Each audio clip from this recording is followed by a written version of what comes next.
Hey guys, this is Kiko25X. We're here at the ARG 1K in Norman, Oklahoma with Chelsea Osborne. She is running Harpies, and she was X1. She just dropped and went X2 for right now, but she was going to go ahead and give us a deck profile. So let's go ahead and see the deck. So I got 3 Harpie Dancers, 3 Harpie Chandlers, 3 Harpie Queens. Now some people don't know why I run Cyber Harpie Ladies. I just personally like them a little bit more than the than the other Harpie Ladies. They don't, I don't care so much about the attack boost that the other Harpies give you. It's more, the other Harpie Ladies actually boost your opponent as well. So I just like to go with these guys. They're pretty cool, and not to mention they're awesome looking. So well, there you go. I've got 2 dragons. Same thing, kind of long.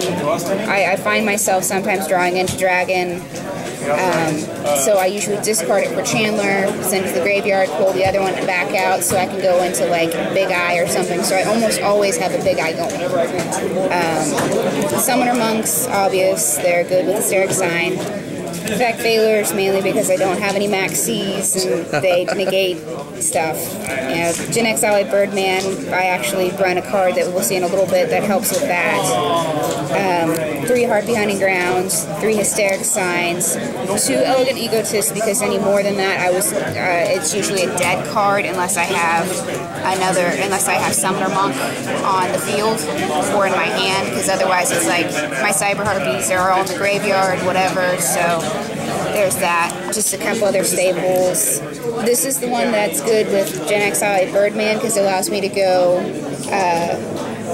I have a Harpie Lady on the field, bounce to my hand, Wind Monster, bring it out, bring another Wind Monster from my deck to the field. It's an almost instant 7. So I run 2 Hysteric Parties, usually because I find myself getting clogged up with Hysteric Parties otherwise. 2 Fiendish Chains, Dark Bribe, mainly because, hey, you know, most people run Spell and Trap cards at my locals, so Compulse, Threatening Roar, Mirror Force, Bottomless, and Starlight Road, mainly because at locals we have a lot of people who like to go boom on the field, and so I go, nope. So you're typically not a big tournament player. You play a lot mainly at your locals and stuff, right? Yeah. So that's why you built your deck the way you built it. This is actually my first major tournament. So. Awesome. And so we're going to go ahead and see the extra deck? Okay. Gaga Cowboy, mainly because that extra oomph with the 800 damage. Maestro, 2 Chidoris, because those are good when your opponent has some face-down cards on the back row. You can just summon it, bounce it, if it's face-down. If it's face-up, you can send it to the top of the deck. That kind of stuff. This one's a really good one if your opponents have a lot of cards on the field. It negates all your opponent's monsters. Every monster that you have, or every card that you have face up, as well as your opponent, gives it 300 attack, so it's a big beater.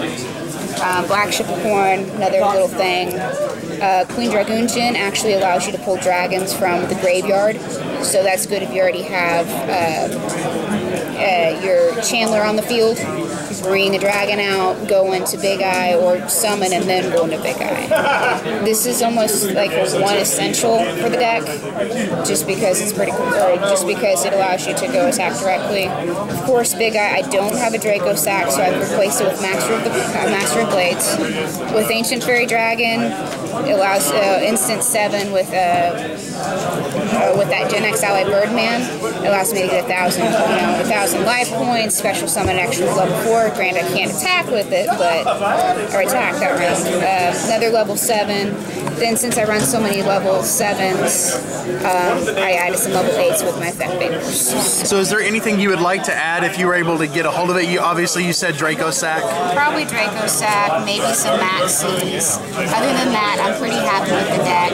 I just kind of like to play around. So. What made you want to run Harpies? I've always been a fan of Harpies, so getting a hold of the Harpie deck was one of my biggest actually cool things. Awesome to have you out here at your first major tournament. Guys, if you have any suggestions that she could use in her deck, please leave those in the comments below. Thumbs up the video, and thanks a lot. Bye, guys.